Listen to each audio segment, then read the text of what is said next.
Yan, sa magandang araw po sa inyong lahat, mga Kultura TV. Yan, sa araw na ito, papashare ko po kayo dito sa project ko dito sa Pangiti Tarlac. Itong tatlong palapag na bahay. So, rin na po kayo, samahan niyo ako, bakit po tayo. Ayan, sa pintuan pa lang po, ako pa na lang kanilang salamin. And then, siyempre, papaano po tayo sa sotong po sa higdana na yun. Pagtingala mo po sa isang napakaganda po ng kanilang ambience. Yung mga sandilya na nakasabit, napakaganda mga bossing na yan, mga kapintura. Ayan o, napakaganda. Classic, very classic yung pagkapintura natin dito.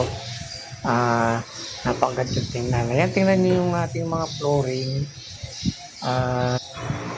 Napinis na natin yan sa ginamit natin dyan ay Davis Diamante, yung polyurethane na hindi na natin na ginagamitan ng catalyst. Yun po yung Diamante polyurethane single component na wala na siyang catalyst. So, napakaganda po mga bossing. Nandiyan po yung link. Baka sakaling magustuhan nyo po yung polyurethane na yan. Nandiyan po yung link. Nakalagay po dyan mga bossing. Yeah, salamat!